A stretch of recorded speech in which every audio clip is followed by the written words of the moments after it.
গত সোমবার পহেলা বৈশাখ ১৪৩২ বঙ্গাব্দের যখন সারা দেশ পহেলা বৈশাখকে নতুন বছরকে বরণ করে নিতে উৎসব পালন করছে, তখন এই রাজশাহীর বাঘা উপজেলার মাছপাড়া বাউসা গ্রামের একজন পেঁয়াজ চাষি মীর রুহুল আমিন, তিনি ঠিক বিকেল 4:30টার দিকে এই রেল লাইনেই তিনি ঢাকা থেকে রাজশাহীগামী যে ধূমকেতু এক্সপ্রেস ট্রেন, সেই ট্রেনের নিচে তার দেহ দিয়ে আত্মহত্যা করেন।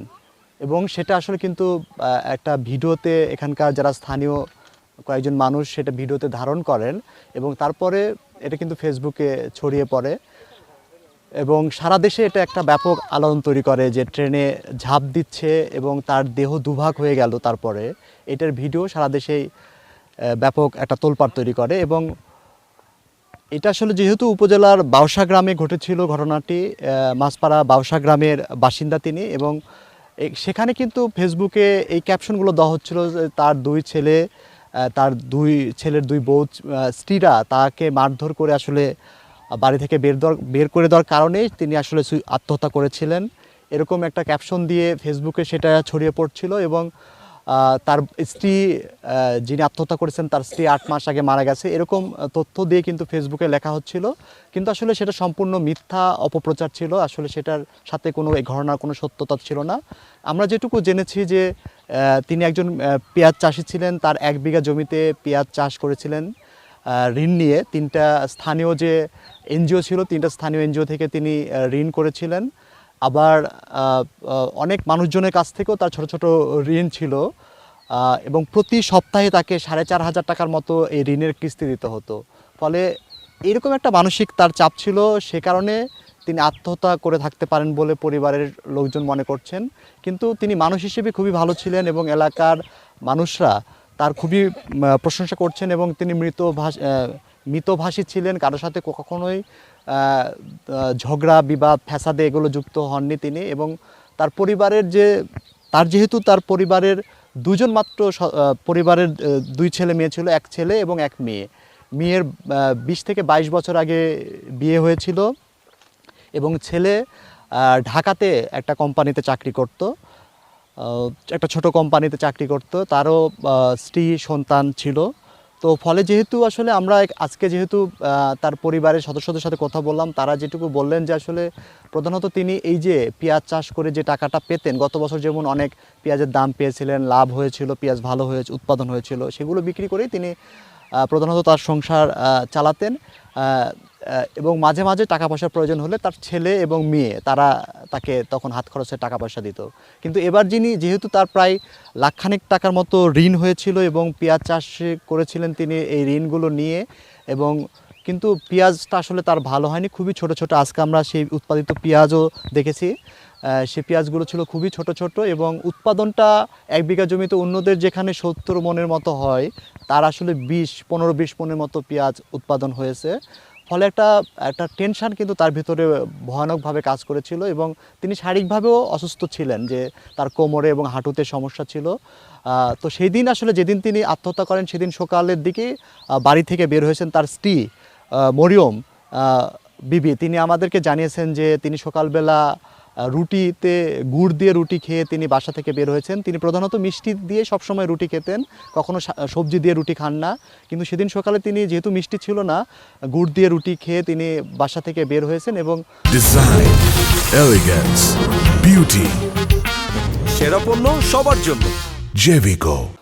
সকালবেলা বের হয়েছেন।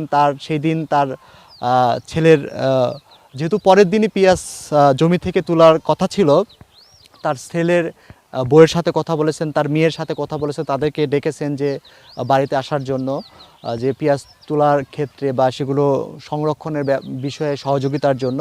কিন্তু সেদিন সকালে এসেছেন এবং সকালে আসার পরে তিনি সেদিন তার রাজশাহীতে ডাক্তার দেখাতে যাওয়ারও কথা ছিল আসলে, কিন্তু তিনি সেদিন ডাক্তার দেখাতেও যাননি। এই আরানি রেল স্টেশন, আমি যেখানে রয়েছে আরানি রেল স্টেশন, তার পাশের যে চায়ের স্টল রয়েছে, সেই চায়ের স্টলে কিন্তু তিনি সারাদিনই মোটামুটি 10টা থেকে 4টা পর্যন্ত বসেছিলেন এবং সেখান থেকেই তিনি প্রথমে কপোতাক্ষ এক্সপ্রেস ট্রেনে সুইসাইড করার চেষ্টা করেছেন, তারপরে যখন তিনি সেটাতে পারেন নাই, পরে তিনি এই ঢাকা ফেরত ধূমকেতু এক্সপ্রেস ট্রেনে সুইসাইড করেন। তো তখন কিছু মানুষ যারা প্রত্যক্ষদর্শী তারা ছিলেন, তাদের সাথে আমরা একটু কথা বলবো বলে জেনে নিব সেদিনের একটু ঘটনা। তো আপনি আপনি আসেন। আপনি তো আপনার চায়ের স্টলেই তো বসেছিল আসলে। সারাদিন আমার চায়ের স্টলেই বসেছিল এবং আমার দোকানে অনেক জিনিস সারাদিনই দেখা দিচ্ছে। আমি কাজ করছি সেদিন আমার দোকানে, আমার মাছান ঠিক করতেছি যখন, তখন ওই আমাকে দেখাই দিচ্ছে যে মাছান এই খুঁটিটা ইয়া করে দাও, নষ্ট হয়ে গেছে, এটা পাল্টা দাও, ওটা পাল্টা দাও। পেঁয়াজের গল্প করছে, পেঁয়াজ ভালো হয়নি, এরকম মেলা বিভিন্ন রকমের গল্প টল্প করতেছে উনি আমার সাথে। তারপর আমি আবার জিজ্ঞাসা করলাম, চাচা আপনি কোথায় যাবেন? তো করছে যে আমি যাব হচ্ছে রাজশাহীতে। তো রাজশাহীতে যাবেন, আপনি সারাদিন এখানে বসে আছেন, আপনি ডাক্তারের কাছে যাবেন, আপনার তো ডাক্তার চেম্বার 8 পর বন্ধ হয়ে যাবে। তো করছে আমার ধূমকেতুতে একটা লোক আসবে গোপালপুর থেকে, সে যখন ওই বুলি টুলি আমার কাছে একটা শেষে করছে, তাহলে একটা চা দাও, আমি খাওয়া দেয় সেটা বলে চলে যাব। আমি একটা চা বানা দিলাম, 5টা চা বানাইলাম, 5টা চা বানায় 5 জনকে দিয়ে আমি বাসায় চলে গেলাম। যাওয়ার পরই আমি আসি শুনছি যে এই মুরব্বি টেনে কাটিয়ে গেছে। তারপরে দৌড়িয়ে আসলাম, আসি দেখি হ্যাঁ ওই মুরব্বি। তারপর ওনার একটা মোবাইল ছিল, মোবাইলটা স্ক্রিন মাস্টার যাই হোক একজন তুলে দিছে, মোবাইলটায় ফোন করা হলো, ওনার বাসা থেকে লোক আসলো 2 জন, আসি ওনাকে তুলে নিল। আচ্ছা, ধন্যবাদ। তো আমরা আরও 2-3 জনের সাথে একটু কথা বলবো, জানার চেষ্টা করবো। আপনিও তো মনে হয় সেদিন তার সাথে ছিলেন। একটু সেদিন কি একটু যদি বলেন সেদিনের ঘটনাটা। একসাথে ওর দোকানে চা খাই বাড়ালাম। আমি ওই চায়ের দোকানের সামনে ওখানে জিজ্ঞাসা করলাম রেল লাইনে যখন উঠবে, মুরব্বী কোথায় যাবেন? কছে ধূমকেতু ট্রেনে যাব। আমরা শসা বিক্রি করি, আমরা বলছি আমরা শসা বিক্রি করবো, ওই ট্রেনে আমরা যাব, রাজশাহী পরিমাণ যাব। আর যদি গাড়ি লেট থাকে অন্য গাড়ি দাঁড়াবো, এখানে বেচা কিনা করবো। উনি এসে এখানে বসলো, আমরা কলার গাছের কাছে ওখানে বসলাম 2 জনা বসে আছি। একবার সাদা গাড়ি আসলো, সাদা গাড়ির তলে একবার ঝোল দিল, মানে পাথরে পিছল খালো না কি খালো, মানে ঝোল দিল, মানে যাওয়ার সুযোগ পাচ্ছে না, মানে সাহস পাচ্ছে, আবার হচ্ছে যে সাহস পাচ্ছে না। ধমক মারলাম, বসলো। বসার পর হচ্ছে সাদা গাড়ি পার হয়ে চলে গেল। যাওয়ার পর ওখানে আবার বসে থাকলো, আর একটা গাড়ি আসলো, আসি ইঞ্জিলের মাথাটা এই পর্যন্ত নেই, এই পর্যন্ত নেই ইঞ্জিলের মাথা। তখন আমি বললাম তাহলে ধূমকেতু ট্রেনে যাবেন, ওই লাইনে গাড়ি আসবে, আপনি ইঞ্জিলের মাথা ওই পার দিয়ে আগ দিয়ে প্ল্যাটফর্মে চড়েন, তাহলে সুবিধা হবে, মুরব্বী মানুষ হল, আপনার শরীর অসুস্থ, এই কথা বললাম। উনি আসলো, আমি আবার গাড়ি এসে দাঁড়াইলো, আমি শসা বিক্রি করতে গেলাম। আসার পর শুনলাম যে এদিক দিয়ে শসা বিক্রি করতে, পিছন দিক দিয়ে আসার পর আমি প্যাসেঞ্জার কাছে যে একটা লোক গাড়ি তোরে চাপা লাগলো, তাহলে আমি বুঝতে পারি তাহলে ওই লোকটা চাপা লাগিয়েছে। এই পর্যন্ত এসে দেখলাম যে সত্যি এই লোকই চাপা লাগিয়েছে এখানে। এই আচ্ছা, তো আমরাও আরও একটু কথা বলবো। আপনার সাথেও তো মনে হয়, আপনার সাথে কি চা খেয়েছিল একসাথে? চা খাওয়ার পরে মুরব্বী ওই পারে যায় বসলো, বসার পরে ওখানেও বসে চা খাইছে। চা খাওয়ার পর ওই তো 8-9টার থেকে আসছিল, বেলা 4টে পর্যন্ত থাকে, কিন্তু ওর তো টাইম না থাকে, আমরা একটু আগে চলে গেলাম, যাই গোসল টোসল করে খাওয়া দাওয়া করে একটু ঘুম দিছি, আইসি লাশ দেখেছি। আপনার সাথে এমনি কি কথা বলতেছিল? ওই কথা বলতেছিল আমার সঙ্গে না, আমার এই যে ছোটো ভাই মাথান করতেছিল, মাথানটা করছিল কোন জায়গায় উঁচে হয়েছে, কোন জায়গায় ছাপড় হয়েছে, একটা খুঁটি কাটি ওখানে লাগাও, ওখানে 2টি বাড়ি দাও, সুন্দর সমান হোক, এই সিস্টেমগুলো দেখাচ্ছে। বসে বসে এইরকম গল্প করছে, বসে বসে এরকম গল্প করছে, আমি পাশে হিলা না দেয়া ওই একটা খুঁটির সঙ্গে চেয়ারে বসে আছি, আমি খালি ওগুলা শুনতেছি এ পর্যন্তই। আর ওই ভালো মন্দ কথা কাজ, আমার ওখানে ছেলেবেলে ওই পেঁয়াজ ব্যাপারে কিছু কথা তুলল, কত টাকা মন, কোন কোন ট্রেনে মানে কোন হাটে কত মন, কত দাম, এইগুলা যুক্তিতর্ক আলোচনা হচ্ছিল। তো ওই বলছে যে আমও বিঘা 2 লাগাইছি পেঁয়াজ, আমার দেশে 1700 কয়েক টাকার কথা বললো যে ওখানে কেনা বেচা চলছে, এই পর্যন্ত 1600-1700 টাকা মন কেনা বেচা হচ্ছে। এইগুলি কিছু কিছু কিছু মানে সাংসারিক মানে গল্প আলাপ আলোচনা এগুলা হচ্ছিল। আচ্ছা, ধন্যবাদ। তো আমরা একটু আরেকজন প্রত্যক্ষদর্শীর সাথে কথা বলবো, কারণ আমরা যাদের সাথে কথা বললাম তারা কিন্তু একসাথে সারাদিন চার স্টলে চা পান করেছেন। তো আপনি একটু আসেন, আপনার কাছ থেকে একটু জানবো যে আসলে আপনার নামটা একটু যদি আমার নাম সুমন। আমার নাম সুমন।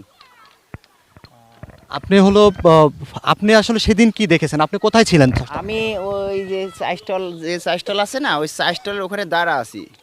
ওই লোকটা দেখতেছি আসতেছে, ওখানে একটা ট্রেন দাঁড়া আছে। ট্রেনে ধূমকেতু ট্রেনটা আসতেছে। লোকটা এখানে আসি, আমি দূর থেকে দেখছি যে এখানে এই জায়গায় দাঁড়াইলো। দাঁড়ানোর পর 2-3 বার মাথা লুপাচ্ছে, মানে দেওয়ার জন্য। হঠাৎ করে একবারে শুয়ে পড়েছে, মাথা দিয়ে দিছে। দেওয়ার পর 2 ভাগ হয়ে গেছে। আমি দেখলে তো এটা ভয় লাগে, তাই আমি আবার ওই দিক চলে গেলাম, যে আমি ওটা দেখলাম আমার সমস্যা হয়। তারপরে ওই যে হিটলার মোবাইল ছিল, মোবাইলটা মাস্টার অফিসে দেওয়ার পর ওনার বাড়িতে ফোন দেওয়া হয়। তো আর ভাইস্তি আর একটা যেন কে আসলো, আসার পরে হচ্ছে এই যে পলিথিন নিয়ে আসি, লাশটা জড়াই ওই ভ্যানে করে নিয়ে যাওয়ার ব্যবস্থা করা হয়। এই পরিমাণে আমি দেখছি আর কি। ধন্যবাদ। তো আসলে দর্শক, আপনারা আসলে এখানকার যারা প্রত্যক্ষদর্শী তাদের কথা শুনছিলেন। তার পরিবারের সদস্যদের সাথে যেহেতু আমি সকালবেলা গিয়ে কথা বলেছি, তার পরিবারের সদস্যরা আসলে বলছেন যে তিনি একটু কম কথা বলতেন। তার সাথে কথা বললে তিনি কথা বলতেন, সবার সাথেই কথা বলতেন, কখনো কারোর সাথেই ঝগড়া বিবাদে যুক্ত হতেন না। কিন্তু তিনি এমনি চুপচাপ স্বভাবের মানুষ ছিলেন। এবং তার স্ত্রীও বলেছেন যে আসলে তার সাথে তিনি যে দুশ্চিন্তাগ্রস্ত ছিলেন সেটা আসলে তিনি কখনোই বুঝতে পারেননি। তার স্ত্রীকেও আমাদের আসলে হাসি খুশি প্রাণোচ্ছলই মনে হয়েছে। এবং তার স্ত্রীও বলেছেন যে আসলে কখনোই তিনি যে এরকম মানে টাকা পয়সার বিষয় নিয়ে যে অনেক চিন্তিত, তার পরিবারের সদস্যরাও কেউ বলতে পারেনি। কিন্তু যেহেতু তিনি স্থানীয় 3টি এনজিও থেকে লাখখানেক টাকার মতো ঋণ নিয়েছিলেন এবং 4,500 টাকার মতো প্রতি সপ্তাহে তার কিস্তি দিতে হতো, এবং আরও আশেপাশের যে লোকজন তারাও কিন্তু অনেকে বিভিন্ন টাকা পেত। ফলে যেহেতু পেঁয়াজের উৎপাদনটা খুবই খারাপ হয়েছে, এই সমস্যা, এই জটিলতার কারণে তিনি আত্মহত্যা করতে পারেন বলে মনে করছেন। কিন্তু তার ফেসবুকে যে প্রচারণাটা চলছে যে তার ছেলেদের স্ত্রীরা তাকে মারধর করেছে, তাকে বাড়ি থেকে বের করে দিয়েছে, এই যে অপপ্রচার বা মিথ্যা তথ্য, এগুলোতে তারা যার পড়নায় মানে খুবই ক্ষুব্ধ হয়েছে এবং খুবই কষ্ট পাচ্ছে। তারা বলছে যে আসলে এই ধরনের অপপ্রচার যেন না ছড়ানো হয় তাদের পরিবারের নামে। তো এই ছিল এখান থেকে আসলে যে একটা মর্মান্তিক যে দুর্ঘটনাটা আমরা দেখেছি, যে সারা দেশে ছড়িয়ে পড়েছে ফেসবুকে, সেই মর্মান্তিক ঘটনার আসলে মূল কারণগুলো।